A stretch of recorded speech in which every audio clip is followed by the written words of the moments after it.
شوہر بھی غلام تھا، بیوی بھی غلام تھی. وہی لونڈی جس وقت سیدہ عائشہ کے پاس آئی تو انہوں نے اس لونڈی کو آزاد کر دیا. آزادی کے بعد نئے چیلنجز تھے، کیونکہ غلام اور لونڈی اگر رشتہ نکاح میں بندھے ہوئے ہوں، آزادی کے بعد ایک کی دوسرے سے نسبت معلق ہو جاتی ہے. آزاد ہونے والا اگر نکاح کے رشتے میں بندھا رہنا چاہے تو وہ رشتہ برقرار رہتا ہے، بصورت دیگر رشتہ برقرار نہیں رہتا. بریرہ تو آزادی کے نشے میں چور تھی. بریرہ کو نئے رنگ ملے تو بریرہ کے رنگ ڈھنگ بدل گئے. کتنا محبت کرنے والا شوہر تھا. مغیث گلیوں بازاروں میں روتا پھرتا تھا. جو اسے ملتا روکتا اور کہتا ایک بار بریرہ کو منا دو، مجھ سے ایک بار بات تو کر لے. یوں ہی وہ اللہ تعالیٰ کے آخری رسول محمد صلی اللہ علیہ وسلم کے پاس جا پہنچا. کہنے لگا کہ اللہ کے رسول بریرہ سے کہیں ایک بار میری بات سن لے. رسول اللہ نے بریرہ کو بلوایا. بریرہ ایمان والی تھی. بریرہ غلام عورت تھی، لیکن وہ اپنے رب کو پہچانتی تھی. وہ جانتی تھی کہ مجھے اپنے ہر عمل کے لیے اپنے رب کو جواب دینا ہے. وہ اس بات کا یقین رکھتی تھی کہ زندگی صرف یہی زندگی نہیں ہے، اس کے بعد ایک اور زندگی آنے والی ہے، اور اس زندگی کو میں نے اس زندگی کے اعمال کے مطابق حاصل کرنا ہے. بریرہ جانتی تھی میرے حقوق کیا ہیں، بریرہ جانتی تھی کہ میرے فرائض کیا ہیں. بریرہ کی شخصیت میں ایک خاص رنگ، ایمان کا رنگ تو تھا، لیکن بریرہ پہلے غلام تھی، پھر بریرہ آزاد ہو گئی. بریرہ غلام ہونے کے باوجود بھی آزاد تھی. بریرہ کی سوچ آزاد تھی. بریرہ نے اپنی سوچ کو، اپنے تخیل کو، اپنے عقیدے کو، اپنی ساری زندگی کو سرنڈر نہیں کیا تھا. بریرہ اگرچہ غلام تھی، لیکن بریرہ دراصل اللہ تعالیٰ کی غلام تھی. اسے جو آزادی ملی وہ تو جسمانی طور پر کام کرنے کا اور زندگی گزارنے کا جو ایک کانٹریکٹ تھا، معاہدہ تھا، اس سے آزاد ہو گئی. بریرہ اور مغیث کیسے کیریکٹر تھے. دونوں کی زندگی کتنی خوبصورت تھی، دونوں کتنی محبت کرتے تھے. لیکن آزادی انسانوں کو کسی اور ہی دنیا میں لے جاتی ہے. بریرہ نے آزادی کا ذائقہ چکھ لیا تھا. اب وہ ایک غلام شوہر کے ساتھ رہنا نہیں چاہتی تھی، اور رسول اللہ نے اسے اپنی مجلس میں بلا لیا. بریرہ آئی. رسول اللہ نے کہا بریرہ مغیث سے مل لو. اور جانتے ہیں روشن دماغ بریرہ نے کیا کہا؟ بریرہ نے کہا اللہ کے رسول، یہ آپ کا حکم ہے یا سفارش؟ حکم ہے تو مان لوں گی، سفارش ہے تو نہیں مانوں گی. حکم اس لیے مانوں گی کہ آپ اللہ کے رسول ہیں. حکم اس لیے مانوں گی کہ میرا اپنے رب سے یہ معاہدہ ہے کہ میں نے اپنی زندگی کو آپ کے طریقوں کے مطابق ڈھالنا ہے، لیکن سفارش کے لیے تو میرا اختیار ہے۔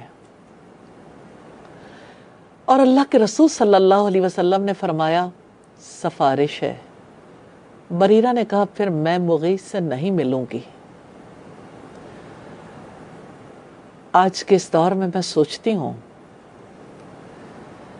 ایک آزاد عورت شاید ایسا خواب بھی نہیں دیکھ سکتی۔ اس کے کیا حقوق ہیں، اس کے کیا فرائض ہیں، زندگی اسے کیوں ملی، اسے زندگی میں کیا کرنا ہے، اس زندگی سے اسے کیا کشید کرنا ہے، اس کی کیا ذمہ داریاں ہیں، اس کا کیا رول ہے۔ بریرہ کی آزادی کتنے دریچے وا کرتی ہے۔ ایک غلام عورت کا قلب و ذہن کتنا روشن تھا۔ آخر اتنی تعلیم کے بعد، اتنی صدیاں بیتنے کے بعد، محمد رسول اللہ صلی اللہ علیہ وسلم کی ذات پر، آپ کی رسالت پر یقین کرنے والے آج بریرہ جیسے یقین سے، بریرہ جیسی سوچ سے محروم کیوں ہیں؟ آج کی عورت کی سوچ آزاد کیوں نہیں ہے؟ آج کی عورت کیوں نہیں پہچانتی کہ وہ کس لیے پیدا کی گئی؟ آج کی عورت اپنے فرائض سے آگاہ کیوں نہیں ہے؟ اور میں کہتی ہوں کہ آج کی عورت اپنے حقوق کو کیوں نہیں پہچانتی؟ ہمارا اصل مسئلہ ہی یہ ہے کہ ہم نے اپنے بارے میں ہی نہیں جانا۔ حقوق کے لیے آگاہی ہمیں کہیں اور سے مل رہی ہے، حالانکہ آگاہی کا یہ سفر ہماری امت تو صدیوں سے طے کر رہی ہے، لیکن آگاہی ہی نہ ملی۔ آج کتنی بریرائیں ہیں جو آزادی چاہتی ہیں۔ بریرہ آزاد ہوئی اس دین کی وجہ سے جو دین انسانوں کو غلام بنانا نہیں چاہتا۔ بریرہ آزاد ہوئی اس رحمت کی وجہ سے جو اللہ تعالیٰ کے دیے ہوئے اصولوں کی وجہ سے، جو محمد صلی اللہ علیہ وسلم کے سکھائے ہوئے طریقوں کی وجہ سے بریرہ کی زندگی پر چھاؤں بن گئی، بریرہ کی زندگی پر وہ بارش بن کر نازل ہو گئی۔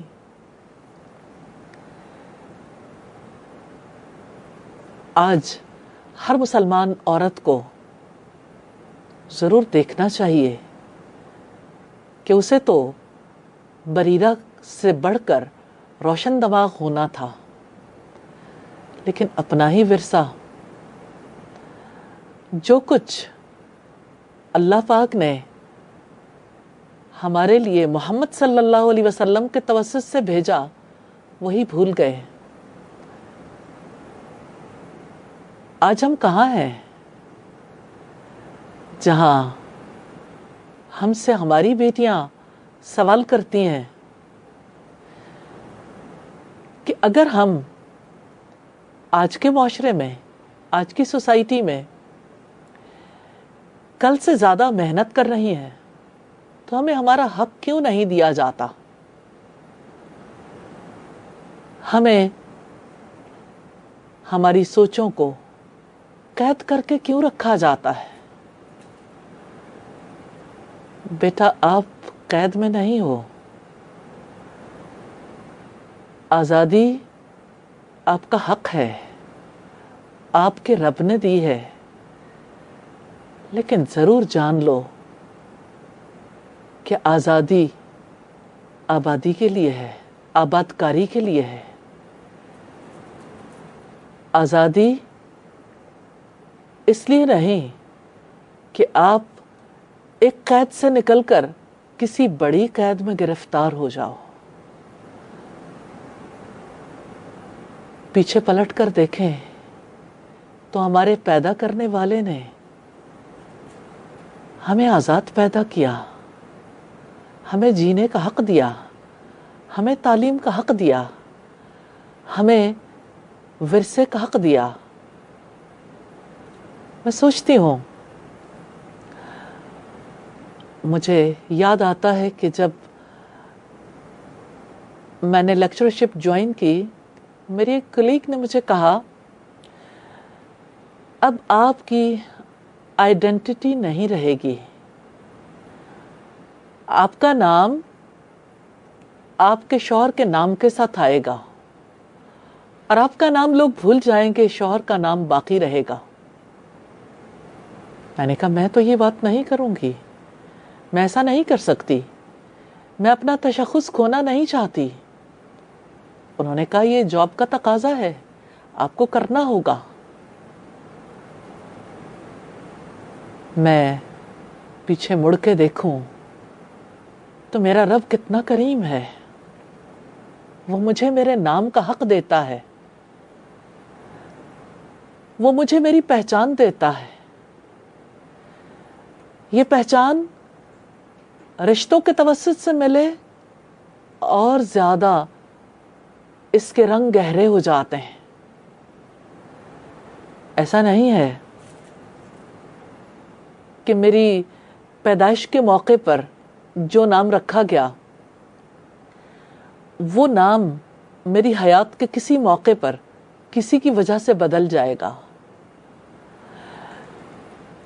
ایک خاتون نے اپنی تکلیف کا اظہار کیا مجھ سے.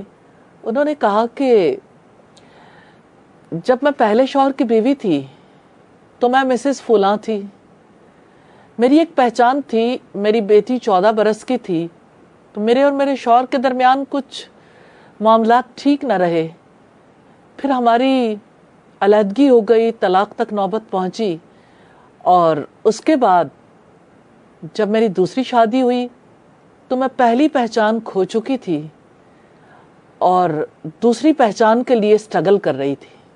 تو یہ میری لائف میں 3rd ٹائم ہے. پہلے میرا نام تھا، پھر میرے پہلے شوہر کا نام، پھر دوسرے شوہر کا نام. میں کہاں ہوں؟ مجھے لوگ مسز فلاں کے نام سے ہی کیوں پہچاننا چاہتے ہیں؟ مجھے میری پہچان کیوں نہیں دینا چاہتے؟ ہاں، نام پہچان کا ذریعہ ہوتا ہے اور ہمارا رب ہمیں یہ حق دیتا ہے. اور زندگی میں جو حق اس نے دیے، کیا ہی بات ہے ان حقوق کی. ہم ان مجالس میں اس سلسلے کو آگے بڑھائیں گے، لیکن مجھے اس قدر خوبصورت لگتا ہے اسلام کا یہ سلسلہ کہ عورت اپنے رب کے لیے مسجد جانا چاہتی ہے تو اللہ کے رسول صلی اللہ علیہ وسلم کے سامنے صحابہ کرام آتے ہیں اور کہتے ہیں کہ خواتین کو منہ اندھیرے اور رات کی تاریکی میں